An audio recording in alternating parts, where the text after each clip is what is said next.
Person and policy, వ్యక్తి మరియు విధానము.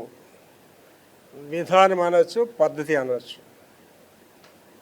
నా వరకంటే వ్యక్తికి ప్రాధాన్యత ఇవ్వను, పాలసీకే ప్రాధాన్యత ఇస్తాను. మీరు కూడా అలవాటు చేయండి. మనుషులు ముఖ్యం కాదు, మనకి పద్ధతి ఉండేవాళ్ళు ముఖ్యం. ఏంటి ఒకరి గురించి మనం మాట్లాడే ఆవిడ చాలా పద్ధతి కలిగిన ఆవిడండి అని చెప్తా, ఆయన చాలా పద్ధతి కలిగిన వాడు అంటాడు. ఎవరో గురించి చెప్పే కంటే నా గురించి చెప్తే మీకు ఈజీగా అర్థమవుతుంది. మన చర్చిలో నేను ఒక 7 పెళ్ళిళ్ళకి నేను అటెండ్ అవ్వలేదంటే వాళ్ళకి మీద నాకేం కోపం కాదు. వాళ్ళు నన్ను చాలా ప్రేమిస్తారు, వాళ్ళు ఇప్పుడు నా ఎదురుగా ఉన్నారు, గుళ్ళో ఉంటారు, వాళ్ళకి నాకేమీ తేడా ఉండదు. కానీ అక్కడ జరిగింది ఏంటంటే వాళ్ళకి తెలుసు, పాస్టర్ గారు మా పెళ్ళికి ఎందుకు రాలేదంటే పద్ధతి తేడా ఉంది కాబట్టి ఆయన రాలేదండి. నా దగ్గర పద్ధతి తేడా ఉంటేనండి ఎప్పుడైనా సరే నేను లెగ్ చేయనండి. ఈవెన్ అమెరికా దొరలు కూడా పద్ధతి మీద ఉండాలి నాతో. ఎవడైనా సరే పాస్టర్ అమ్మగారు నాతో పద్ధతి మీద ఉండాలి, లేకపోతే ఆవిడకి ఒక్క అడుగు కూడా ముందుకు వెళ్ళేది. ఆవిడ సాయిమిల్ బాబు నాతో పద్ధతి మీద ఉండాలి, నేను పద్ధతి మీదే ఉంటాను. పద్ధతి లేకపోతే వాడు పనికి వెళ్ళాడండి. యేసుప్రభు గారు ఏమన్నాడు, అక్రమం చేయవర్లారా లేదా తొలగిపోమన్నాడు. అంటే నో రెస్పెక్ట్ అండి. నీకు పద్ధతి లేకపోతే రెస్పెక్ట్ ఉండదు నీకు.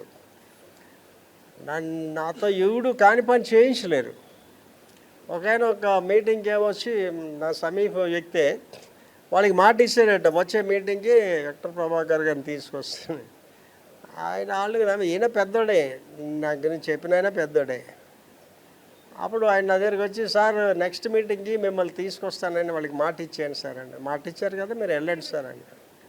అదే సార్ మీరు రారండి. నా గురించి మీరు ఎవరు మాట ఇవ్వాలి సార్, నేను మాట ఇవ్వాలి, మీరు కాదు నా తరపున. పద్ధతి అనేది చాలా ఇంపార్టెంట్ అండి. పద్ధతి లేని వాడికి విలువ ఉండదు. ఫస్ట్ థింగ్, ఆడైనా మగైనా సరే. నా గురించి ఎందుకు చెప్తున్నానంటే ఇంకోళ్ళ గురించి మనకు తెలియదు కదా, మన గురించి మనం చెప్తే బెస్ట్. 10 అయితే పడుకుని పోతానండి పద్ధతి, 4 అయినా లెగిసిపోతాను పద్ధతి, నిలువ మోకాళ్ళ మీద ప్రార్థన చేస్తాను గంటన్నర పద్ధతి, అదైన తర్వాత గంటన్నర ఫిజికల్ ఎక్సర్సైజ్ చేస్తాను పద్ధతి, నాన్ వెజిటేరియన్ తిన్నాను పద్ధతి, కాఫీ టీలు తాగను పద్ధతి, కూల్ డ్రింక్స్ కూడా తాగను. నా గురించి ప్రపంచంలో నేను ఎరిగినవాడు ఎవ్వడని మీరు అడగండి, డాక్టర్ ప్రభాకర్ అనగానే ఆయన పద్ధతి మీద ఉంటాడని చెప్తారు ఎవడైనా సరే. పద్ధతి ఉన్న మనిషికి విలువ ఉంటుందండి. దేవుడికి కూడా కావాల్సింది పద్ధతి ఉన్నోళ్ళే, పద్ధతి లేనివాడు దేవుడికి కూడా అవసరం లేదు. పద్ధతి అనేది చాలా ఇంపార్టెంట్. ఇవాళ ఈ వాక్యం మీకు మాత్రమే కాదు కానీ ప్రపంచానికి చాలా ప్రాముఖ్యమైనది. వ్యక్తి మరియు విధానం లేక పద్ధతి, పర్సన్ అండ్ పాలసీ. ఆ యొక్క విధానం గురించి చెప్పబడిన మాట చదువుతలి. విధానం అనేది నిర్ణయాలను నిర్దేశించడానికి. విధానం అంటే పద్ధతి అంటే నిర్ణయాలను నిర్దేశించడానికి. అంటే ఒక నిర్ణయం తీసుకోవడం ముందు పద్ధతి ఉండదు. నీకే పద్ధతులు అయితే నువ్వే నిర్ణయాలు తీసుకుంటావండి. నీకు పద్ధతి ఉంటే నువ్వు తీసుకునే నిర్ణయాలు కూడా పద్ధతి మీద ఉంటాయి. మరియు హేతుబద్ధమైన ఫలితాలను సాధించడానికి. ఏం పద్ధతులమ్మా? హేతుబద్ధమైన ఫలితాలు అంటే హేతుబద్ధమైన ఫలితాలు అంటే సరైన ఫలితాలు. అండ్ చాలామంది జీవితాలు చూడండి, పద్ధతి ఉండదు, ఆ కుటుంబ వ్యవస్థ బాగుండదు, ఆ పిల్లల వివాహాలు బాగుండవు, ఆ కుటుంబ స్థితిగతులు బాగుండవు, ఆర్థిక విధానం బాగుండదు. కారణం ఏంటంటే పద్ధతి లేకపోవడం. ఈ పద్ధతి అనేది ముందు తండ్రి దగ్గర నుంచి ప్రారంభమవుతుంది. ఏంటి మా ఇంట్లో అందరూ సిస్టమేటిక్ ఎందుకు ఉంటారంటే నేను పద్ధతి కూడా అందరూ సిస్టమేటిక్గా ఉంటారు. మా రాయన్ బాబు ఆయన గురించి చాలా తెలివైనవాడు. మా రాయన్ బాబు అంటాడు, తాతయ్య ఈ కుటుంబంలో, వాడికి తెలుగు రాదు, అది ఇంగ్లీష్లో చెప్తాడు, తాతయ్య ఈ కుటుంబంలో మీరే తెలివైన వాళ్ళు అని చెప్తాడు, మీరే పద్ధతి మీద ఉంటారని చెప్తాడు. పిల్లలు మళ్ళీ గమనిస్తుంటారు, పెద్దలు మళ్ళీ గమనిస్తుంటారు. సిటీలో నేను ఎవరితో మాట్లాడినా సరే చాలా మర్యాదగా నాతో మాట్లాడతారు. కారణం ఏంటంటే పద్ధతికి వ్యతిరేకం అంటే నేను ఒప్పుకోను వాళ్ళతో కూడా. చదవమాది హేతుబద్ధమైన ఫలితాలు అంటే సరైన ఫలితాలు వస్తాయి పద్ధతి మీద ఉంటే. సాధించడానికి ఉద్దేశపూర్వకంగా రూపొందించిన సూత్రాలు, నియమాలు, ఉద్దేశపూర్వకంగా రూపొందించిన సూత్రాలు. అంటే నువ్వు అనుకుంటున్న విషయాలన్నీ కూడా నీ పద్ధతి మీద ఆధారపడి ఉంటాయి. నియమాలు అంటే పద్ధతులు. నేను చెప్పాను కదండి, నేను తెల్లవారి 4 లేచిపోతాను, 10 ఇవన్నీ నియమాలు. నాకు కాఫీ టీలు తాగరు, నియమాలు అవన్నీ కూడా. లేదా మార్గదర్శకం. పద్ధతి లేని వాడికి సరైన మార్గం ఉండదండి. పద్ధతి లేని ఆడవాళ్ళైనా మగవాళ్ళైనా వాళ్ళంతా దాని గురించి ఏంటంటే సామెతలో మాట చెప్తాడు, చంచలుడు తన మార్గములన్నింటిలో అస్థిరుడు. సరైన నిర్ణయాలు తీసుకోలేరు, అందువల్ల వాళ్ళు అస్థిరంగానే ఉంటారు బ్రతుకంతా కూడా. తర్వాత ఇది ఒక ఉద్దేశ ప్రకటనగా పనిచేస్తూ ఏం చేయాలి మరియు ఎందుకు చేయాలని నిర్దేశిస్తుంది. దిస్ వెరీ ఇంపార్టెంట్ థింగ్ అండి. పద్ధతి ఉన్నవాడికి ఏంటంటే ఏం చేయాలి, రెండో భాగం చదువుతల్లి. ఏం చేయాలి పద్ధతి ఉన్నాడు. ఫస్ట్ క్వశ్చన్ ఏం చేయాలి, రెండు ఎందుకు చేయాలని నిర్దేశిస్తుంది. ఎందుకు చేయాలి, ఏం చేయాలి, ఎందుకు చేయాలి. నేను నాకు పెద్ద నా దగ్గరికి వచ్చాడు ఒక సమస్య గురించి, చాలా పెద్ద ఆయన సమస్య అంతా చెప్పాడు ఒక అరగంట. అయిపోయింది సార్ అండి, అయిపోయింది. నేను రెండు మాటలు ఇదే చెప్పాను. మనం చేసే పని ఎందుకు చేస్తున్నాం, దానివల్ల మనకి ఏంటి వస్తుంది, ఆ రెండింటి సమాధానం ఎదురుంటే నువ్వు చేయొచ్చు ఆ పని.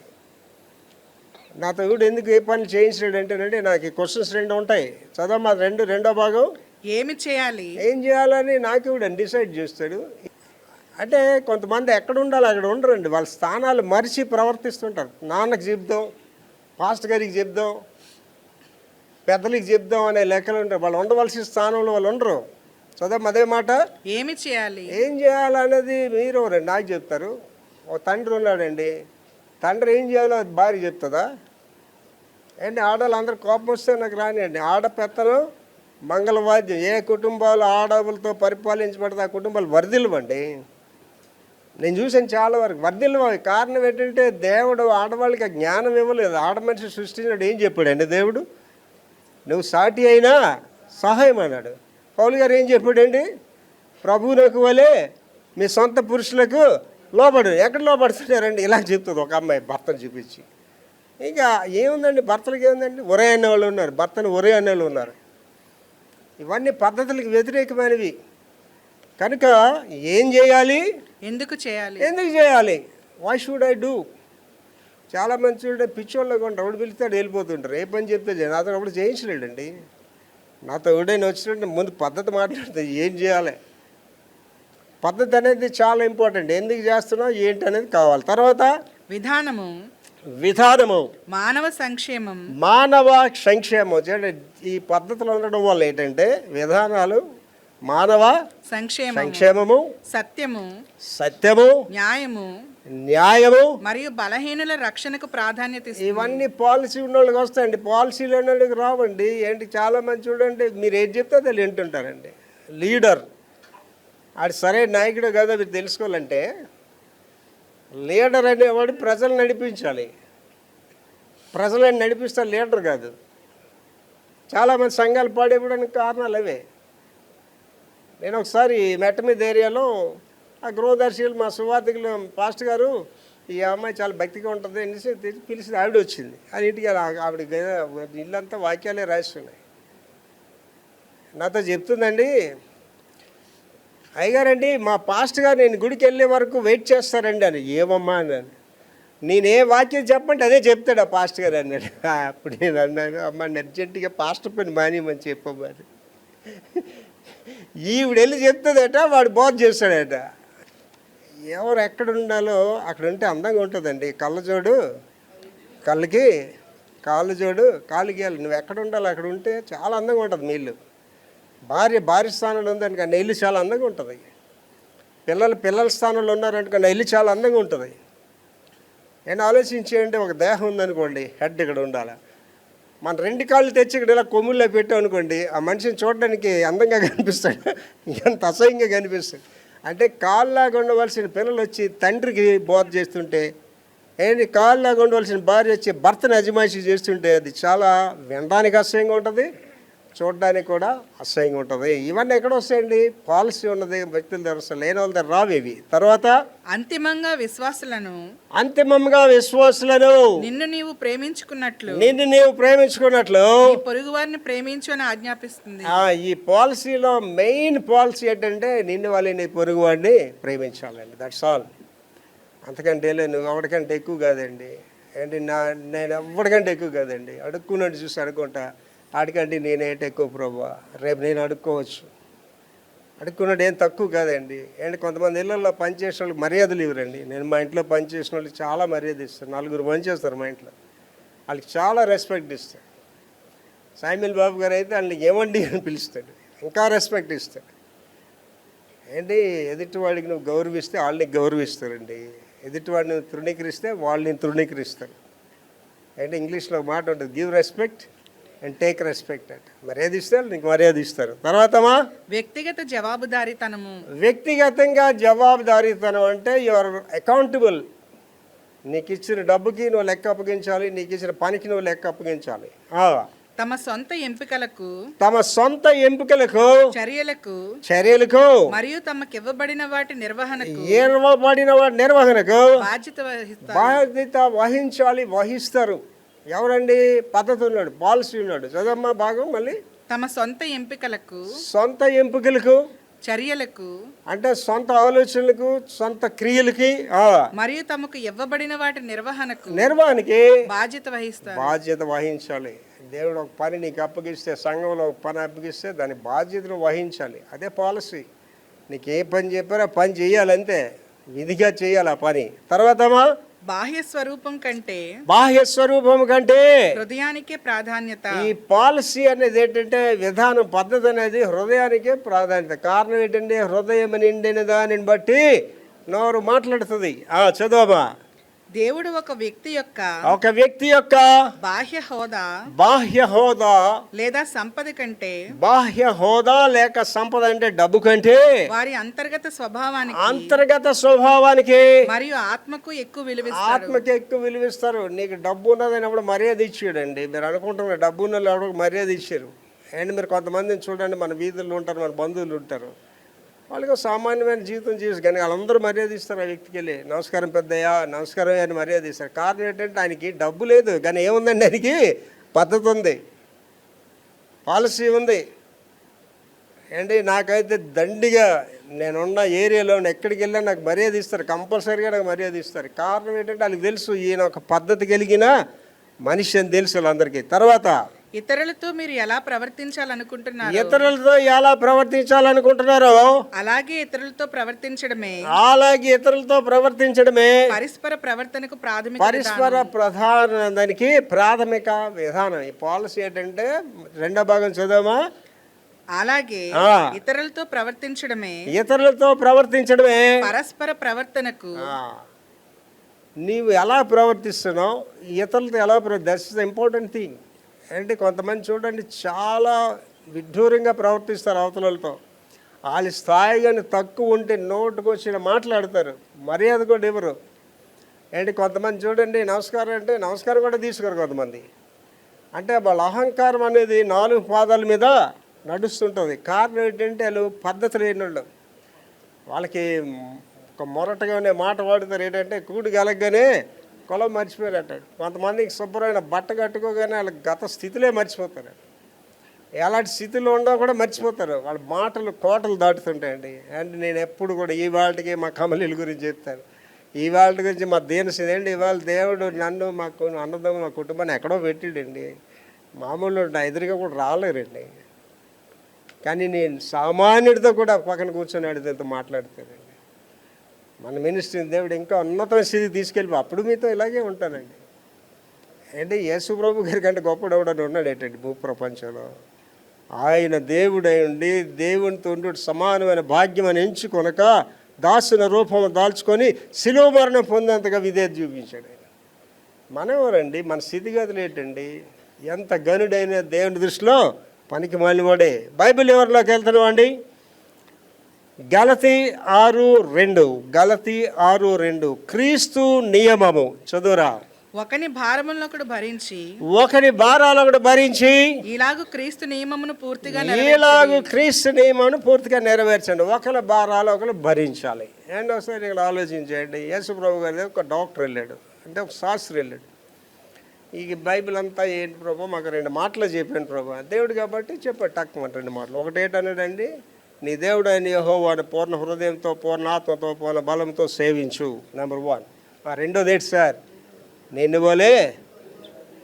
దేవుడు అంటే అందరికీ ఇష్టమేనండి. నిన్ను వలే నీ పొరుగు వాడిని ప్రేమించు అనే దగ్గర నీ గొడవ వస్తుంది. ఏంటి, కూతురిని కోడలు ఒకలా ప్రేమిస్తారా? కొడుకుని అల్లుడిని ఒకలా ప్రేమిస్తారా? ఏంటి, కూతురు చేసి నీకు తప్పుగా కనిపించదు, కోడలు చేసి అన్నీ తప్పుగానే కనిపిస్తాయి. కొడుకు చేసింది మనకు తప్పుగా కనిపిస్తుంది, అల్లుడు చేసినవన్నీ తప్పుగానే కనిపిస్తాయి. ఎలాగైంది అప్పుడు నిన్ను వల్ల నీ పొరుగు వాడిని ఎలా ప్రేమించుకుంటున్నావు అంటే? ఏంటి, నువ్వు హ్యాపీగా తినేసి పడుకుంటే నువ్వు గొప్పదానివా, గొప్పవాడువా? ఏంటి, నేను విమానాలు వెళ్ళాను, ఇవాళ రైలు బళ్ళు ఎక్కి చాలా సంవత్సరాలు అయిపోయింది, బస్సు అనేది ఎక్కి చాలా సంవత్సరాలు అయిపోయింది, విమానం ఎక్కి కూడా 2012 ఎక్కాను, విమానం కూడా ఎక్కలేదు. జనరల్ బోగిలో కూడా ప్రయాణం చేసిన అనుభవం లేకుండా. ఆ జనరల్ బోగిలో ప్రయాణం చేసినప్పుడు జనరల్ బోగి అంత ఫుల్గా ఉంటుందండి, కూర్చోడానికి కూడా స్థలం ఉండదు. అయినా ఆ టైంలో కూడా వస్తాడు, ఖానా అని వస్తాడు భోజనం టైంకి. అప్పుడు మోస్ట్ ఆఫ్ ది జనరల్ బోగిల్లో ఈ ఒడ్డోళ్ళు ఎక్కుతుంటారు. అయితే నేను ఖానా ఆర్డర్ ఇచ్చి, అరే మీరెందుకు ఆర్డర్ ఇచ్చి కానంటే, టొంకా నై సాబ్ అంటాడు. అంటే డబ్బులు లేవు సార్ అంటే.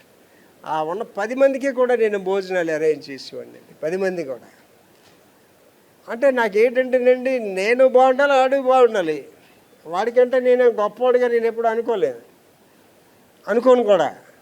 ఎప్పుడు మన ఇంటికి వచ్చిన అడుక్కునండి, మీరు ఇష్టానుసారం మాట్లాడకండి. రేపు మీరు అడుక్కుంటారా మీకు తెలియదు, రేపు మీ స్థితి ఏమైపోతుందో మీకు తెలియదు. మనుషులకు మర్యాద ఇవ్వడం కూడా నేర్చుకోండి. Respect the people, you will get the respect. తర్వాత మా కరుణా హృదయలై దయ కలిగి ఉండుట. కరుణ కలిగి ఉండాలా, దయ కలిగి ఉండాలా. ఎఫ్ఎస్సి 4:32. ఒకని ఎడల ఒకడు దయ కలిగి కరుణా హృదయలై క్రీస్తునందు దేవుడు మిమ్మల్ని క్షమించిన ప్రకారము మీరును ఒకరినొకరు క్షమించండి. మళ్ళీ చదువుతాలి. ఒకని ఎడల ఒకడు దయ కలిగి కరుణా హృదయులై క్రీస్తునందు దేవుడు మిమ్మల్ని క్షమించిన ప్రకారం. ఫస్ట్ థింగ్ ఏంటంటే, ఒకరిని ఎడల ఒకడు దయ కలిగి ఉండాలి. You should be kind to the people. నువ్వు బాగున్నావు అంటే కాదు కదా, ఇతరులకి నువ్వు సహాయం చేసేవాడిగా ఉండాలి. అంటే నేను పేదలకి ప్రతి నెల కొన్ని ₹1000 సాయం చేస్తానండి. చాలామంది తెలియదు, అమ్మగారికి బాబుకి అసలు తెలియదు. అటు పేదోడు అంటే సాయం చేస్తాను, కష్టంలో ఉన్నాడంటే సాయం చేస్తుంటానండి. దయ కలిగి ఉండాలి, కరుణా హృదయులై కరుణ కలిగి క్రీస్తునందు దేవుడు మిమ్మల్ని క్షమించిన ప్రకారము. దేవుడు మిమ్మల్ని క్షమించాడు చూసారా, మీరును ఒకరినొకరు క్షమించుడి. క్షమించగలమండి. Can we forgive? క్షమించగలం. ఆలోచించండి. భార్యని భర్త క్షమించగలుగుతున్నాడా? భర్తని భార్య క్షమించగలుగుతుందా? తల్లిదండ్రులు బిడ్డలు క్షమించగలుగుతా? స్నేహితులు క్షమించగలుగుతున్నావా? నువ్వెవరినైనా క్షమించలేకపోతే ప్రభువారు ఒక ప్రార్థన నేర్పించాడు. మా రుణస్థులను మేము క్షమించలాగున మా రుణములను క్షమించండి. అంటే ఏంటి చెప్తున్నావు దేవుడికి? నేను ఇతను క్షమించట్లేదు కనుక నన్ను కూడా క్షమించొద్దు. నువ్వు క్షమించబడాలంటే ఏం చేయాలి? ఇతన్ని నువ్వు క్షమించాలి. నువ్వు క్షమించబడాలంటే ఏం చేయాలి? నీ భార్యని నువ్వు క్షమించాలి. నువ్వు క్షమించబడాలంటే నీ భర్తను క్షమించాలి. ఏంటి తప్పులు, పెద్ద పెద్ద తప్పులు ఉంటాయి, చిన్న చిన్న తప్పులు ఉంటాయి. నా వరకు అయితేనండి, నేను క్షమించలేని వాళ్ళంటే ఎవరు లేరు. ఒకవేళ నేను అలా లేకపోతే నా కొడుకు నాతో ఉండలేదు, నా భార్య కూడా నాతో ఉండలేదు. హ్యూమన్ బీయింగ్స్ అంటే ఏంటంటే మనుషులు. Human beings will do the mistakes. మనుషులు అనేవాళ్ళు తప్పులు చేస్తారు. నీతిమంతుడు ఒక్కడు లేడు. అందరూ పాపం చేసి దేవుడి దగ్గర మహిమను పొందలేరు. దేవుడు ఏం తెలియడండి, నరుని హృదయాలోచనలు బాల్యం నుండి చెడ్డవి. నరుని సృజించినందుకు దేవుడు హృదయమందు బాధపడ్డాడు. ఇలాంటి పనికి మళ్ళీ ఎందుకు రాని సృష్టించానని. అంటే మనం ఎంత పనికి మళ్ళీ ఆలోచించండి. రాత్రి అండి నేను 2:30 నుంచి మంచం మీద ప్రార్థన చేస్తున్నాను. గట్టిగా కేకలేసే ప్రార్థన చేస్తున్నాను, ఏడుస్తూ ప్రార్థన చేస్తున్నాను. ఆ ప్రార్థన చేస్తూ ఒక పాట పాడుతున్నాను. నా వంటి పాపితో నీ వంటి పుణ్యునికి కేవలం ఏమీ లేక నేనే ఉండయ్యా ప్రభా, పాపిని ఎన్నిక లేనివ్వండి, అడ్రస్ లేని కొడుకుని ప్రభా, నీ వంటి పుణ్యాత్ముడు నాతో ఏంటి ప్రభా ఇది ఏంటి. తర్వాత ఇంకో పాట పాడుకున్నా, ఆదరించాను అనే పాట ఏంటి, దేవా నడిపించని కెరటాల ఈ సెలయేరులో నేను అవతలకి వెళ్ళడానికి నడిపించు. ఏంటి మీరు ముందుకు వెళ్ళడానికి ప్రయత్నాలు చేస్తుంటారు, మీ ఆయన వెనకలాగుతుంటాడు, ముందుకు వెళ్ళడానికి ప్రయత్నాలు చేస్తారు, మీ ఆవిడ వెనకలాగుతాడు, ముందుకు వెళ్ళడానికి ప్రయత్నాలు చేస్తారు, మీ పిల్లలు వెనకలాగుతుంటారు. ఆలోచించేయండి, ఈ కెరటాల దాటి నుంచి నన్ను కాపాడు ప్రభు అంటాడు. చాలా మంచి పాట అండి అది. ఒడ్డు చేరి నీ దగ్గరికి వస్తాననే పాట, చక్కని పాటలు. ఈ పాడుకుంటున్నాను, పడక మీద పాడుకుంటున్నానండి, దేవునికి స్తుతి చెల్లిస్తున్నాను. అలా స్థితినాదాలు చేస్తూనే ఉన్నానండి. నిన్నటి దినాన్ని అయితే 2:30కి మళ్ళీ పడక మీద ప్రార్థిస్తే దేవుని వెలుగు వచ్చేస్తుంది నా మీదకి. ఇలా నేను అడుగుతాను, ప్రభు ఇది మీ వెలుగా దేవదూత వెలుగా అని అడుగుతున్నానండి. అలాగే ఒక వ్యక్తిని చూపించాడు, ఆ వ్యక్తిలో ఒక పాతాల బెలంలోకి వెళ్ళిపోతున్నది, నరకంలోకి వెళ్ళిపోతుంది. వ్యక్తిని చూపించాడు దేవుడు.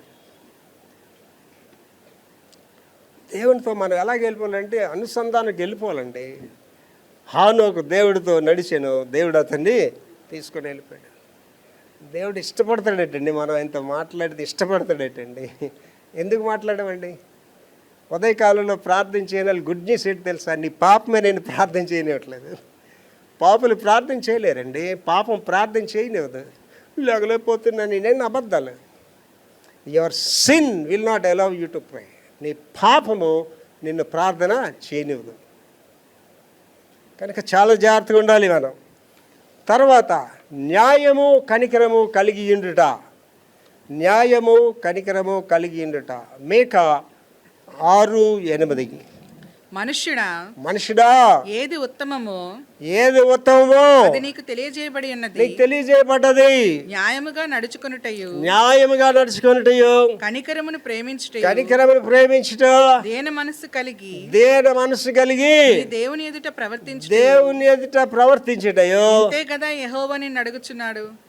చెప్పిన చిన్న విషయాలే, పెద్ద పెద్ద విషయాలు చెప్పేసి ఏమంటున్నాడండి, ఇంతే కదా దేవుడిని అడుగుతుండే, ఇంతే కదా చదవమా ఏంటి ఇంతే కదా. మళ్ళీని న్యాయంగా నడుచుకున్నట్టయ్యో. న్యాయంగా నడుచుకుంటున్నారండి మీరు? న్యాయంగా నడుచుకుంటున్నారా అండి? న్యాయంగా నడుచుకుంటే కట్నాలు తీసుకుంటారండి?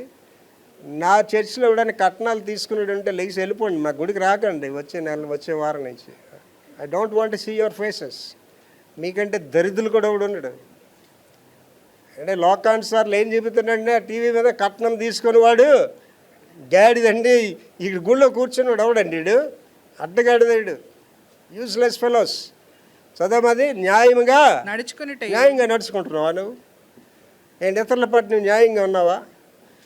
నీ పొరుగు వానిది ఏది ఆశించదు అంటే పొరుగు వాళ్ళు ఇల్లు పడేసుకుంటా, పొరుగు వాళ్ళ అర్హతలు పడేసుకుంటా, పొరుగు వాళ్ళు డబ్బులు పడేసుకుంటా. నువ్వు దేవుడికి ఇష్టడు ఎలాగుంటావు అండి? నువ్వు దేవుడికి ఇష్టాలు ఎలాగుంటావండి? విక్టర్ ప్రభాకర్ అనేవాడు 73 సంవత్సరాలు బీపీ కూడా లేకుండా అన్ని విషయాలు ఆశించడానికి కారణం ఏంటి తెలుసామా? నేను ఎవరిది పైసా ఆశించలేదు. మా నాన్నగారిని నేను 100 రూపాయలు అడగలేదు ఎప్పుడు. నాది కాని దాన్ని నేను ముట్టుకోలేదండి. నీది కానిది నువ్వు ఎప్పుడైతే ముట్టుకున్నావో నువ్వు నాశనం అయిపోతావు, నీకు మనశ్శాంతి ఉండదు, జీవితంలో కుమిలిపోతావు. ఏంటి తెలుగులో ఒక సామెత ఉంది, కొండనాలికి మందు వేస్తే వండనాలికి ఊడిపోయిందండి. ఎదుటివాడిది ఎప్పుడు ఆశించకండి, అది నీది కాదండి. అది అత్తమామల సొమ్ముల గురించి, కట్న కానుకల గురించి ఎవరిది ఎలా తీసుకుందని ఆలోచన పెట్టుకోకండి. న్యాయముగా నడుచుకొనుట, కనికరాన్ని ప్రేమించాలి. ఏంటి కనికరం అంటే? కొంతమంది తల్లులు ఉంటారు, మహాతల్లు, అలాంటి పనికి మళ్ళీ ఇక్కడ ఉన్నారేమో నాకు తెలియదు కానీ ఎవరో స్వీట్లే తెచ్చిస్తారు, ఒక్కోసారి ఎక్కువ తెచ్చి ఇచ్చేస్తారు. ఆ మామిడి పళ్ళు ఏవో తెచ్చేది ఒక్కోసారి ఎక్కువ తెచ్చి ఇచ్చేస్తారు. ఆ స్వీట్లు అలా చూస్తూ చూస్తూ చూస్తూ బూజు పట్టిన వరకు వాటిని అక్కడ ఉంచి పెంట మీద పారేస్తారు తప్ప ఎవరికి పెట్టరండి వాళ్ళు, ఎవరికి పెట్టరు. కొంతమందికి పెట్టడానికి చేయి రాదు, కొంతమందికి అలాంటి పనికి పనులు కూడా ఉంటారు. వాళ్ళ బ్రతుకులు కూడా అలాగే ఉంటాయి, వాళ్ళ జీవిత ముగింపు కూడా అలాగే ఉంటుంది. కనికరము ప్రేమించుటయు ఆ, దేని మనస్సు కలిగి దేన మనస్సు కలిగి నీ దేవుని ఎదుట ప్రవర్తించుటయు. దేవుని ఎదుట ప్రవర్తించాలి. దేన మనసు అంటే ప్రజల దగ్గర బాగా నటిస్తాం కదా, నా దగ్గరికి వస్తే ఫస్ట్ గారి నమస్కారం అండి అంటారు. నేను వద్దమ్మా అంత వద్దు, మామూలుగా ఉండు, అందరి దగ్గర అలా మాట్లాడితే అలాగే మాట్లాడంటాను. ఎవరి దగ్గర యథార్థంగా ఉండాలండి? దేవుడి దగ్గర నువ్వు నటిస్తున్నావు లేదో తెలుసా తెలీదు దేవుడికి, హృదయాంతరంగాన్ని చూస్తాడు. అండి నేను నిన్నటి దినాన్ని రోజంతా స్ట్రగుల్ అవుతున్నానండి. రోజంతా దేవుడితో రజలింగ్ చేస్తున్నాను, అంటే పోరాడుతున్నాను అనమాట. సాయంత్రం అయ్యేసరికి ఒక నిర్ణయానికి వచ్చాను, నేను రేపు ప్రసంగం చెయ్యను ప్రభు అని చెప్పి. ఇంకా ఫోన్ ఎత్తి బాబుకి చెప్దాం అనుకుంటున్నాను. శామ్యూయల్ ఫస్ట్ సర్వీస్ నువ్వే మెసేజ్ చెప్పి నేను చెప్పనండి. అప్పుడు దేవుడు నాతో మాట్లాడాడు. మోకరించి చాలాసేపు ప్రార్థన చేశాను. అప్పుడు నిర్ణయం చేసుకున్న ప్రసంగం. ఏంటి అయోగ్యంగా నేను వాక్యం కూడా చెప్పనండి. నేను వాక్యం ఇప్పుడు చెప్తున్నానంటే యోగ్యతనే చెప్తున్నాను తప్ప ఒక దొంగ పాస్టర్గా, ఒక రోగిష్టి పాస్టర్గా, ఒక పనికి మాలి పాస్టర్గా, సాక్షి లేని పాస్టర్గా వాక్యం కూడా చెప్పనండి. అర్హత లేదు వాడికి కూడా. దేవుని వాక్యం చెప్పడానికి అర్హత ఉండాలి వాడికి. పాస్టర్ పని అనేది వ్యాపారం కాదండి. ఇవాళ దాన్ని వ్యాపారంగా చేసి పడేస్తారు. ఇవాళ దెయ్యముల బోధ లక్ష్యం ఉంచండి. మరి ఆ పాస్టర్లు ఏంటోనండి, దెయ్యాలు ఉన్నాయి వాళ్ళు. ఆడు కడుపుకే దాచినంటే కొంతమంది పాస్టర్లు వచ్చి అమ్మా ఏం కూర ఉంటావమ్మా అంటాడండి. ఆడు ఎత్తుకోవడమే బెటర్గా ఉంటా. పెద్ద మీటింగ్స్కి వెళ్ళి నేను ఒక పెద్ద ఆయన వచ్చారు, 3 రోజులు మీటింగ్. ఆయన లాస్ట్ రోజు, బాబు నేను ఆఖరి రోజు మీటింగ్ ఉండడం, మీరే ముగింపు ప్రసంగం చేయండి వెళ్ళిపోతాను. అలాగే సార్ అని. బాబు నీకు ఒక మాట చెప్పాలి బాబు. ఏంటి సార్ అని. ఇక మీదట ఎప్పుడైనా నీ పేరు ఉంటే నేను నీతో వచ్చి ప్రసంగాలు చేయను బాబు, నీ పేరు ఉంటే నేను రాననేసాడు. అయ్యగారు నేనేం తప్పు చేశాను? బాబు నువ్వేం తప్పు చేయలేదు బాబు. అందరూ మనం పిలిచి భోజనాలు పెడుతున్నారు. ఇంటికి తీసుకెళ్ళిన తర్వాత ఇంత గిన్నెలో కోడి మాసం, ఇంత గిన్నెలో కోడి మాసం, నువ్వు ఒక మొక్కలా తీసుకొని నేను నా గిన్నె అంతా తినేసి నీ గిన్నె సగం తినేస్తున్నాను బాబు. వాళ్ళు ఏమనుకుంటారు బాబు చూస్తున్నాడు. ఆ పాస్టర్ గారు చూసావా ఒక్క మొక్కతోటే ముగించుకోండి, ఈ పాస్టర్ 2 గిన్నెల దగ్గర తినేసాడని నన్ను తిండిపోతాడు అనుకుంటారు కదా బాబు. నేను రాను అన్నాడండి. అండ్ చాలామంది పాస్టర్లు వాళ్ళకి ఏంటన్నారండి, వాడి కడుపే వాడికి దేవుడు. సామెతల గ్రంథంలో ఏం చెప్తాడండి, నీ నోటికి కత్తి పెట్టుకుంటాడు. నా సేయింగ్స్లో రాశాడండి, నీకు ఉన్నదంతా తినిక ఎంత కావాల్సి అంతే తినండి రాశాడు. అండ్ నాకు మరి ఎప్పుడైనా భోజనాన్ని పిలిచాను చూడండి, నన్ను ఎక్కడైనా గమనించాను, ఎంతకాలం అంతే తింటాను, ఎక్కువ తిన్ను. దేవుని మార్గంలో నడవండి, మనుషుల మార్గాలు కాదు, దేవుని మార్గంలో. ద్వితీయోపదేశకాండం 10వ అధ్యాయం 12-13 వచనాలు. ద్వితీయోపదేశకాండం 10వ అధ్యాయం 12-13 వచనాలు. కాబట్టి ఇశ్రాయేలు నీ దేవుడైన యెహోవాకు భయపడి. ఎవరికి భయపడాలండి? దేవుడికి భయపడాలి. మనుషులు కూడా భయపడకండి. మనుషులు మిమ్మల్ని ఏం చేయలేరు. మనుషులు ఏదో చేసేస్తారని మీరు అనుకోండి, చేయలేడు. రేపు ఉంటాడు కూడా తెలియదు మీకు. దేవుడు తీసేశాడు కూడా అన్నీ. ఏంటి జెరుబ్బాబెలు గురించి చెప్పినట్టు ఏమన్నాండి, గొప్ప పర్వతమా జెరుబ్బాబెలుని అడ్డగించడానికి నువ్వు ఎంత మాత్రం దానికి కాదంటాడు. నేను ఆవిడికి భయపడినండి. దావీదు భయపడ్డా? బాలుడైన దావీదు గొలియాతుని చూసి భయపడ్డా? మనం ఎందుకు భయపడాలండి? దేవుడే చూసుకుంటాడు సంగతి. అదేం చదవమా మళ్ళీ. కాబట్టి ఇశ్రాయేలు నీ దేవుడైన యెహోవాకు భయపడి. దేవుడికే భయపడండి. ఆయన మార్గములన్నిటిలో నడుచుచు ఆయన మార్గాల్లో నడాలి. ఆయనను ప్రేమించి ఆయన్ని ప్రేమించాలి. నీ దేవుడైన యెహోవాను నీ పూర్ణ మనస్సుతోను. ఏ మనసుతోడండి? పూర్ణ మనస్సుతో, పూర్ణ ఆత్మతోను సేవించి. పూర్ణ ఆత్మతో సేవించి నీ మేలు కొరకు నేడు నేను నీకు ఆజ్ఞాపించు యెహోవా ఆజ్ఞలను. యెహోవా ఆజ్ఞలు, దేవుడిచ్చినటువంటి ఆజ్ఞలు, కమాండ్మెంట్స్, ఆజ్ఞలు, కట్టడలు అంటే నిబంధనలు అనుసరించి నడుచుకుందునని మాట కాక నీ దేవుడని యెహోవా నిన్ను మరి ఏమి అడుగుతున్నాడండి? దేవుడిని వెండి బంగారాలు అడగలేదు, కట్న కానుకలు అడగలేదు, దేవుడు నిలువు దోపిడి అడగలేదండి. దేవుడు ఆయన మాటలు వినాలని అంటున్నాడండి. ఏంటి దేవుని మాట వినడాలని ఎంత ఆనందిస్తాడండి. పనిచేసేది ఆయనండి, నువ్వు కాదు. ఏంటి ఇవాళ నేను ఉన్నానండి, 73 సంవత్సరాలు నాతో షిప్ యార్డ్లో పనిచేసి రిటైర్ అయిన వాళ్ళు ఇవాళ టికెట్ అవుట్ ఆఫ్ సర్వీస్లో వెళ్తున్నారు. సరే ఇల్లు కూడా లేవు. ఏంటి ఇవాళ నేను ఏ పాట వాడినండి, ఎందుకు పనికి వెళ్ళినండి. మరి దేవుడు నన్ను ఇవాళ ఎంతగా దీవించాడండి. ఇవాళ నేను వాడే కార్లు అందరూ వాడలేరు, నేనున్న ఇంట్లో నీళ్ళు అందరూ ఉండలేరు. దేవుడు నన్ను బాగా ఆశీర్వదించాడు. కారణం ఏంటండి? ఆయన మాటలు విన్నాను. దేవుడి మాట వినండి, దేవుడు నిన్ను ఆశీర్వదిస్తాడు. దేవుడికి అసాధ్యమైన దేవుందండి. ఏమంటున్నాడు తెలుసండి ప్రభు? తన కుమారుడిని సైతం నీ కొరకు శిలువ మీద బలిగా ఇచ్చిన దేవుడు నీకేమి ఇవ్వకుంటుంటాడు. అంటే నువ్వు దేవుడి దగ్గరికి వెళ్ళట్లేదు, ఆయన మాట వినట్లేదు, నీ మాట మీద జీవిస్తున్నావు, నీ ఇష్టానుసారించి దేవుడు ఆశీర్వదించబడి దేవుడు ఆశీర్వదించడం. కనుక దేవుడి మాట వినాలి. నెంబర్ 5, ప్రజల పట్ల దయగా ఉండండి. ఎవరి పట్ల దయగా ఉండాలండి? ప్రజల పట్ల దయగా ఉండాలి. దేశం అంటే మట్టి కాదు, దేశం అంటే మనుషులు. మనిషిని గౌరవించలేనండి, దేవుడిని గౌరవించలేడు. మానవ సేవే మాధవ సేవ అంటాడు. సంఘాలను పగలు కొట్టేసి క్రైస్తవులు చంపేసాడు దేవుడు అంటే వాళ్ళు దేవుడు కాదు అండి. అర్థం దేవుడు కాదండి. దేవుడు ఏం చెప్తున్నాడండి? ఏ మతాలైనా ఏమని ఏంటండి? నిన్ను వలే నీ పొరుగువాడు ప్రేమించమని చెప్తున్నాడు. మానవ సేవే మాధవ సేవ అని చెప్తున్నాడు. ప్రజల పట్ల దయగా ఉండండి. ఇర్మియా 22:3. ఇర్మియా 22:3. యెహోవా ఇలాగ ఆజ్ఞనిచ్చుచున్నాడు, యెహోవా ఇలాగ ఆజ్ఞిస్తున్నాడు, మీరు నీతి న్యాయములను అనుసరించి నడుచుకోండి. నీతి న్యాయాలు అనుసరించి నడుచుకోవాలండి. ఫస్ట్ థింగ్ ఏంటంటే నీతి ఉండాలండి. నీతి లేని వాళ్ళకి విలువ ఉండదండి. గాలికి చెదరు పుట్టు వాళ్ళే ఉంటారు నీతి లేని వాళ్ళు. నీతి న్యాయములను అనుసరించి నడుచుకున్నాడు. న్యాయం ఉండాలి. న్యాయం అని చెప్పాను కదండి. కొడుకు ఒక న్యాయం, అల్లుడికి ఒక న్యాయం అది చేస్తాను. కూతురికి ఒక న్యాయం, కోడలికి ఒక న్యాయం అని చెప్తా. కూతురు తిరగబడితే తప్పు కాదు అది. కోడలు ఒక చిన్న మాట అంటే తప్పుది అండి. కొడుకు తాగేసి పడిపోతే తప్పు కాదు అది. అల్లుడు తాగితే వాడు తాగిపోతాడు. ఇద్దరికే చెప్తావు, అడిగినోడికి అడగనోడికి చెప్తా.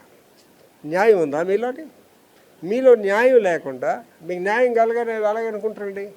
ఏంటంటే నాకు ఎవడైనా బాధ కలిగించినా నష్టం కలిగించినా వాడి గురించి ప్రార్థన చేస్తాను. ప్రభు వాడు తప్పు చేయలేదేమో, నేనే తప్పుగా ఆలోచిస్తున్నానేమో. అండ్ ఒకరోజు ఒక పెద్ద సంస్థ డైరెక్టర్ తెల్లవారి మా ఇంటికి వచ్చి నాకు దగ్గర 2 కోట్లు నష్టం చేశాడు. తెల్లవారి మా ఇంటికి వచ్చాడు. ఒబీడియంట్గా కూర్చో, అంత పెద్దయినా, చాలా పెద్దయినా. అలాగున్నా ఊరందరూ నన్ను తిడుతున్నారు, నువ్వు విక్టర్ ప్రభాకర్కి 2 కోట్లు నష్టం చేశాను అంటున్నారు, నువ్వేటి అంటాడు. నా మీద కోపం లేదా నీకు అన్నాడు. నేను ఒకటే మాట చిరునవ్వినవాడినా. ఒకప్పుడు నేను ప్రేమిస్తే ఇప్పుడు ప్రేమిస్తాను, ఇప్పుడు ప్రేమిస్తే రేపు ప్రేమిస్తాను. నాకు నీ మీద ఏ కోపం లేదండి. నాకు ఎవడి మీద కోపం ఉండదండి. మీరు గమనించి చూడండి, మీరు తప్పు చేశారు గట్టిగా చెప్తాను, కానీ తర్వాత మళ్ళీ మామూలుగా మీతో వచ్చి మాట్లాడతాను. నాకు శత్రువులు లేరు, నేను మాత్రం చాలామందికి శత్రువుని. అది మీ పని కాదు అది. అండ్ యేసుప్రభుకి ఎవరు శత్రువులు ఎవరు లేరు. నోటికి వచ్చిన వాగుతున్నారు కదా ఇవాళ భారతదేశంలో, నోటికి వచ్చిన మాటలు వాగుతున్నారు.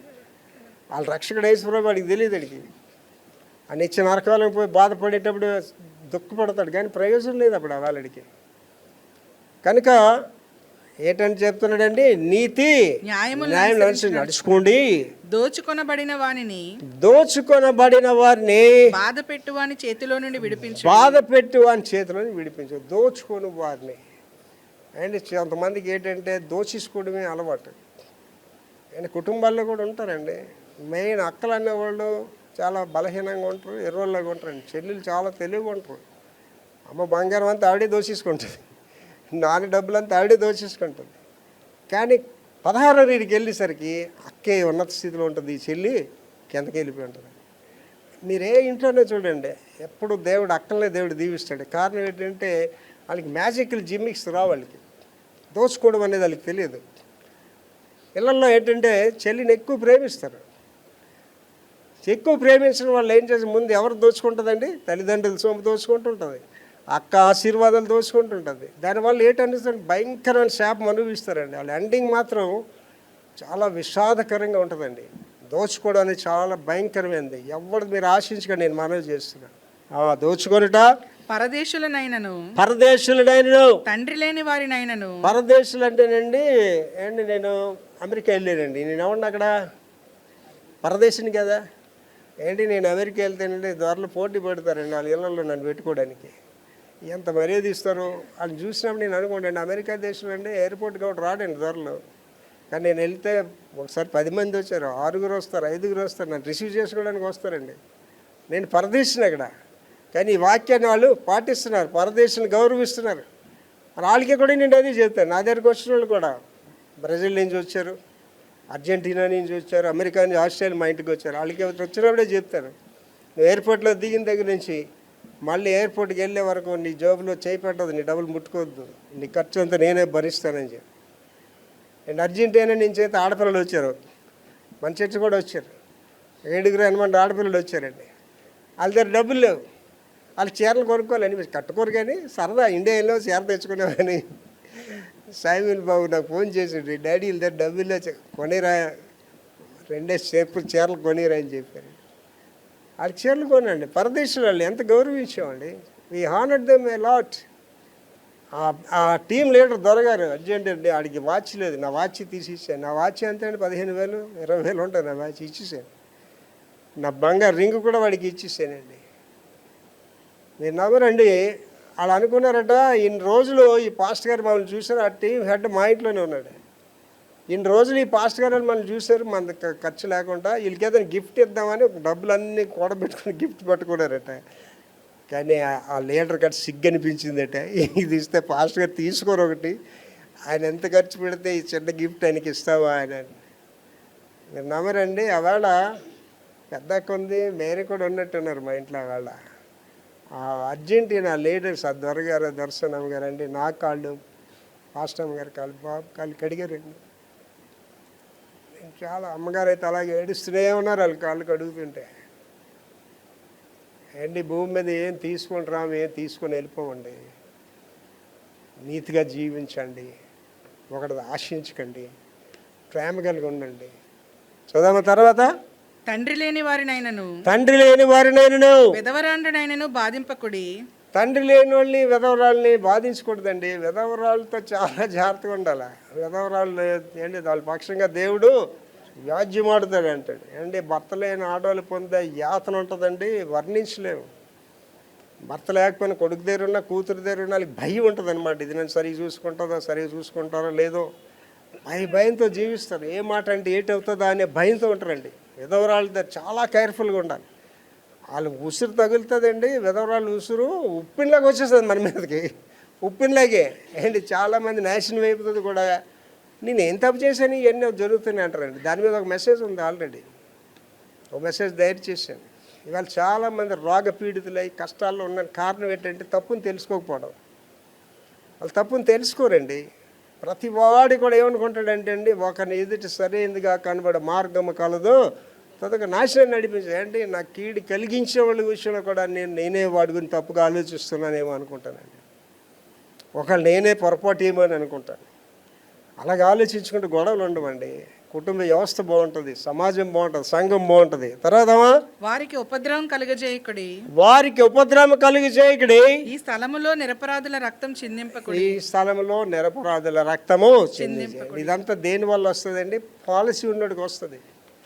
పాలసీ లేనివాడికి రాదండి. పాలసీ లేనివాడికి ఎలాగ ఉంటుంది తెలుసండి, ఇంట్లో పాలసీ లేని వెధవలు ఉంటారు, పాలసీ లేని కూతురు కూడా ఉంటారు. ఆడికి ఏం సామెత అంటారు తెలుసండి, ఆడు ఎక్కడ కూర్చున్నా ఆడికి మధ్య మొక్కలు వెళ్ళిపోతాయి అంతే. ఇంట్లో ఎవరికైతే పద్ధతి ఉంటుందో ఆడిని ఎక్కువ ప్రేమిస్తారు తల్లిదండ్రులు, ఆడికి అన్నీ దోచిపెడుతుంటారు. ఇంట్లో ఏ కూతురికైతే క్రమశిక్షణ ఉండదో దాన్నే బాగా చూసుకుంటుంటారండి, వాళ్ళకి అన్నీ దాచిపెడుతుంటారండి. చాలా జాగ్రత్తగా ఉండాలి. అక్కడ ఏమంటున్నాడు లాస్ట్లో, ఈ స్థలములో నిరపరాధుల రక్తము చిందింపకండి. ముగింపండి. అధికారాన్ని గౌరవించండి, అధికారాన్ని గౌరవించాలి. Romans chapter 13 1 and 2 words. రోమపత్రిక 13 1-2 వచనాలు. ప్రతివాడును పై అధికారులకు లోబడి ఉండవలెను. ప్రతివాడు పై అధికారులకు లోబడి ఉండాలి. ఏలయనగా దేవుని వలన కలిగినది తప్ప మరి ఏ అధికారము లేదు. ఉన్న అధికారాలు దేవుని వలనే నియమింపబడి ఉన్నాయి. కాబట్టి అధికారాన్ని ఎవడు ఎదిరిస్తాడో వాడు దేవుని నియమాన్ని ఎదిరిస్తున్నాడు. ఎదిరించువారు తమ మీదకి తామే శిక్ష తెచ్చుకుంటారు. మళ్ళీ చదువుతాలి. ప్రతివాడును ఆ, పై అధికారులకు లోబడి ఉండవలెను. అధికారులకు లోబడి ఉండాలి. నువ్వు పని చేస్తున్న దగ్గర అధికారుల మీద తిరగబడతావు. నాకు ఆడి తెలుసు ఈడు తెలుసు అంటే కుదరదండి. అధికారి అనేవాడు ఎప్పుడు పవర్ఫుల్లే. అలాగే సంఘంలోనికి వచ్చినప్పుడు కాపరి అనేవాడు అధికారి, వాడికి లోబడి ఉండాలి. అంటే మా నాన్నగారు కమ్మలీలు, మేము ఊతలి గారులో తలుపులు లేని ఇల్లు, ఒకే ఒక మంచం. ఆ మంచం మీద మా నాన్నగారు పడుకోవాలి. మేమందరం కిందనే పడుకుండేవాళ్ళు. ఆ మంచం మీద మా నాన్నగారు పడుకుంటే మేము ఆనందించేవాళ్ళం. మా నాన్నగారు ఒక పాస్ట్ గారు వచ్చేవారు, దయానంద రాయ్ అని, పరవాడు పాస్ట్ గారు వస్తే మా నాన్నగారు మాతో పాటు కిందన పడుకొని ఆ పాస్ట్ గారికి ఆ మంచం ఇచ్చేవాడు. మాకు ఇష్టం ఉండేది కాదు. ఏంటి మా నాన్నగారు పాస్ట్కి మంచం ఇచ్చి ఈయన కింద పడుకోడు. మా నాన్నగారి దగ్గర నేర్చుకున్నామండి పాస్టర్లు గౌరవించమని. మా నాన్నగారు సీనియర్ ఇంజనీర్ అని షిప్ యార్డ్లో.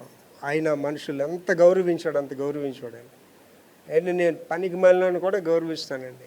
ఒక ఆటో డ్రైవర్ అయితే సార్ నన్ను ఏమండి అంటున్నారు, రేపు నాకు అలవాటు అయిపోయింది ఏమండి అంటూ, నేను ఒరే గిరి అనలేను బాబు నీకు అని చెప్పాను. I respect people. అండ్ ఒక ఆయన పెద్ద డైరెక్టర్ వచ్చాడు మన దగ్గరికి, మీకు జ్ఞాపకం ఉందో లేదో, ఒక సంస్థ పెద్ద ఇంటర్నేషనల్ ఆయన. చిన్నవాడు బాబు వయసు. అయ్యారు మీరు నా తండ్రి సమానులు అండి, నన్ను పేరు పెట్టి పిల్లండి సార్. ఎందుకు సార్ అంటే, బాబు అలవాటు అయిపోయింది నాకు ఈ సార్ అని చెప్పి. Respect others.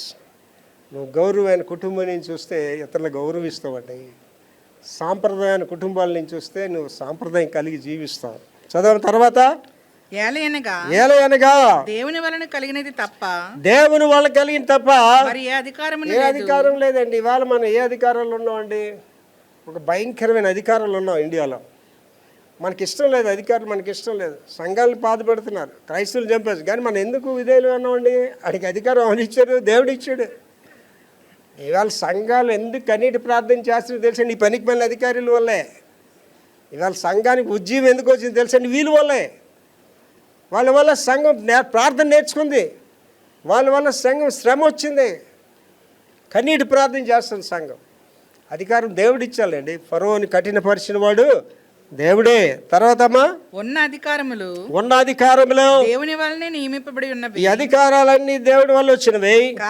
కాబట్టి అధికారం ఎదిరించేవాడు దేవుని నియమాన్ని ఎదిరిస్తున్నాడు. అంటే అధికారాన్ని ఎదిరించినాడు, దేవుని నియమాన్ని భాషను ఎదిరిస్తున్నాడు, దేవుని నియమాన్ని. దేవుడి మీద తెరబడుతున్నాడు. మోషేకి దేవుడు అక్కడ అధికారం ఇచ్చాడు. మోషేకి ఎవరు తెరబడ్డారండి? అన్నయ్య అక్క తెరబడ్డారు. వాళ్ళకి తెలియలేదు దేవుడికి అధికారం ఇచ్చాడు, తెలియలేదు. కోరేష్ గారు ఏమన్నాడండి? మోషే నీకే దేవుడు కనిపిస్తున్నాడా? మాకు దేవుడు కనిపిస్తున్నాడు. నువ్వే దేవుడితో మాట్లాడుతున్నావు, మేము దేవుడితో మాట్లాడుతున్నాం. వాడికి తెలియలేదు మోషేకి దేవుడు అధికారం ఇచ్చాడు. దేవుడు మోషేతో మాట్లాడితే మోషేతో దేవుడు చెప్పాడు, రేపటి దినాన్ని వాళ్ళు సమాజంగా పిల్లల్ని కోరేష్ ఎవరెవరు ఉంటారో వాళ్ళందరూ పక్కన నిలబడమని చెప్పాడు. అలాగే భూమి ఏం చేసిందంటే నెరవేర్చి వాళ్ళందరినీ మింగేసింది అంతే. గాడ్ వోంట్ స్పేర్ అండి. దేవుడు కాపర్ మీద తిరండి. నేను ఎరిగిన వాళ్ళు మీకు తెలిసి చచ్చారు అడ్డంగా. కాపర్ మీద తిరగబడిన అడ్డంగా చచ్చారు అంతే. కొంతమంది పాస్టర్ని అనడానికి వెనకాడరండి, ఇష్టానుసారం మాట్లాడతారు. కారణం ఏంటంటే అటువంటి క్రమశిక్షణ లేని కుటుంబాల నుంచి వస్తారు వాళ్ళు. నేను చెప్పాను కదా మా నాన్నగారు పాస్టర్స్ని ఎంత గౌరవించాడు. అంటే నన్ను ఎవడైనా అడిగితే నీదే వంశం అంటే పాస్టర్ల వంశం అని చెప్తాను. మీరు ఏ కులం అంటే యాజకుల కులం అని చెప్తాను. I respect pastors very much. తర్వాత ఏమో ఎదిరించువారు తమ మీదకి తామే శిక్ష తెచ్చుకుందరు. ఏం తెచ్చుకుంటున్నారండి? కుష్ఠరోగం ఎవరికి వచ్చిందండి? ఎదిరించిన వాడికి వచ్చిందా? మోషేకి వచ్చిందా? ఎదిరించిన వాళ్ళకి వచ్చింది. భూమి నెరవేర్చి ఎవడు మింగిసిందండి? ఎదిరించిన వాళ్ళే మింగిసింది. Should be careful. భార్యలు, ఇక్కడ ఉన్న వాళ్ళ భార్యలు, నా మైక్ వెంటనే చెప్తాను, భార్యలారా భర్తల్ని గౌరవించండి. ఎలా గౌరవించాలండి? ప్రభువునకు వలె మీ సొంత పురుషులకి లోబడి ఉండండి. పిల్లలారా తల్లిదండ్రులకి మీరు కోపం పుట్టించకండి. Be obedient to the parents. తల్లిదండ్రులకి విధేయులండి. నేను నా కొడుకు అండి is a very blessed person. నాకు 4 డిగ్రీలు, ఆడికి 7 డిగ్రీలు. చదువులో ఎక్కువ, వయసులో ఒకటి తప్పుతాడు, అన్నిట్లో ఎక్కువాడు. కానీ సాయిపీయాలని అలా నిలబడతాడు అంతే. చెప్పిన పని చేస్తాడండి. నాకు అవదని చెప్పడండి. ఈ విల్ ఒబే. కారణం ఏంటండి? అలాగే వాడిని పెంచాం. నా మనవరాలు కంపల్సరీగా నా కొడుకు మాట వినాలంతే. చూస్తున్నారు వాళ్ళు. మా నాన్న మా తాతయ్య చెప్పిన మాట వింటున్నాడు, మేము వినాలి మా తండ్రి మాట. డిసిప్లిన్ ఇది ఎక్కడి నుంచి వస్తుందండి? మీ ఇంట్లో ఇలా కేకలేసి పనికి మళ్ళీ తయారయ్యారని అర్థం ఏంటి తెలుసా? మాకు డిసిప్లిన్ లేని కుటుంబాలు మీవి. ఒక క్రమబద్ధమైన విధానంలో పెరగలేదు మీరు. దానివల్ల ఏమంటున్నాడండి? లాస్ట్ చదవమా, ఎదిరించువారు తమ మీదకి తామే శిక్ష తెచ్చుకుందరు. ఇవాళ నీకు వస్తున్న శిక్షల కారణం ఏంటంటే నువ్వు కాపురం మీద తిరగబడ్డావు, భర్త మీద తిరగబడ్డావు, అధికారుల మీద తిరగబడ్డావు. అధికారులు ఎలాంటి క్రూరులు. అండ్ ఇవాళ మనకున్న అధికారులు ఎవరండి? క్రూరులు. సంఘాలు పగలు కొట్టేస్తున్నారు, విశ్వాసులు చంపేస్తున్నారు, పాస్టులు చంపేస్తున్నారు. వాడికి మనం లోబడి ఉన్నావా? లేదండి, లోబడే ఉన్నాం. కారణం ఏంటంటే అధికారి అయిన వాడు నీకేమైనా చేయగలడు. You cannot do anything. అధికారితో నువ్వు పోరాటం చేయలేవు. కనుక లాస్ట్ ఒకసారి చదువు తల్లి. ఎదిరించేవాడు తమ మీదకి తామే శిక్ష తెచ్చుకుంటారు. కాళ్ళు మూసుకొని ప్రార్థన చేసుకుందాం. మహాపురుషుడు తండ్రి యేసయ్య కృపామేడ, ఇవాళ మాతో మాట్లాడారు ప్రభువా. పర్సన్ అండ్ ద పాలసీ, వ్యక్తి విధానము. ప్రతి వ్యక్తి కూడా పద్ధతి విధానం కలిసి జీవించాలి. ఎక్కడైతే పద్ధతి లేదో అక్కడ నేను లేనని చెప్పారు ప్రభువా. మీరు మా ఇంట్లో ఉండాలంటే మా ఇంట్లో పద్ధతి ఉండాలి. మీరు మా సంఘంలో ఉండాలంటే మా సంఘంలో పద్ధతి ఉండాలి ప్రభువా. అటు కృప మాకందరికీ దయచేయమని యేసు పరిశుద్ధ నామములో వేడుకుంటున్నాం తండ్రి. ఆమేన్.